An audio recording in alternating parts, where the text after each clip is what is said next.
دوستانو سلامونه او وخت مو په خیر. په دې ویډیو کې به موږ په واتس اپ کې د چیټ په آپشن باندې غږیږو. تاسو خپل واتس اپ خلاص کړئ، درې ټکو باندې کلیک کول، وروسته سیټینګز ته لاړ شئ او بیا به دلته چیټس آپشن باندې کلیک وکړئ.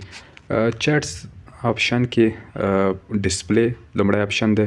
ډسپلی کې بیا تیم او وال پیپر. تیم چې کله تاسو کلیک پې وکړئ، دلته خو درې ډول آپشنونه دي: سیسټم ډیفالت، لایټ او ډارک. سیسټم ډیفالت دغه سپین رنګ دغه دی، یعنی رڼا.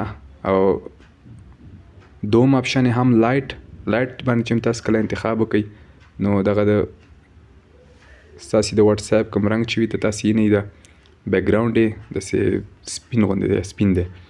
نو بیا به تاسو په تیم کلیک وکړئ. که غواړئ چې تور وي د بیک ګراوند نو تاسو به په ډارک باندې کلیک وکړئ. ډارک باندې کلیک کول نو وروسته به اوکې، نو دا به تور شي، رنګ به تور شي بیک ګراوند.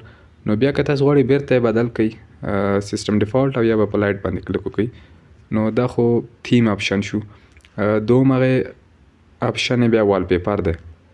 وال پیپر باندې چې تاسو کله کلیک وکړئ، غواړئ چې د تاسو کله چیټ کوئ یا خبرې اترې کوئ، نو ستاسو د چیټ مثلا یو چا سره تاسو غږیږئ کې بیک ګراوند یې عموما همدغه دا اوس چې کوم تاسو ته ښکاري دا رنګ وي.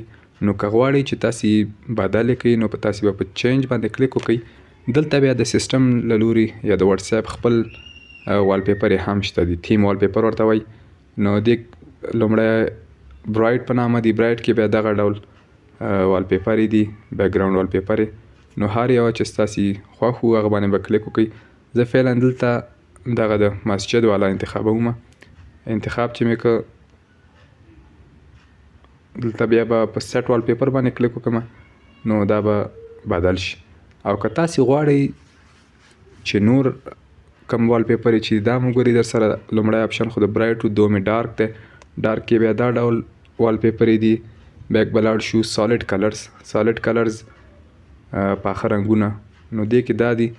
او که غواړئ چې خپل ګیلري او یا تاسو سره چې په موبایل کې کوم انځورونه دي له هغو څخه کوم یو هغه کوي، نو بیا به تاسو مای فوټوز باندې کلیک وکړئ. مای فوټوز باندې کلیک کول وروسته هر انځور چې تاسو یې غوښته چې تاسو یې خپل واتس اپ بیک ګراوند وال پیپر په توګه وکاروئ، نو تاسو بیا داسې انتخاب کړئ. انتخاب نه به وروسته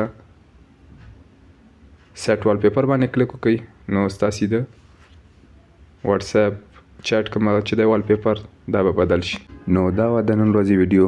که خوښه شوې مې وي در سره لایک یې کړئ. که کوم نظر یا پوښتنه لرئ له موږ سره یې د کامنټ له لارې شریکه کړئ. نو تر بلې ویډیو پورې مې په پاک او مهربانه رب سپارم. هر چیرې چې یاست خوښ او اباد اوسئ.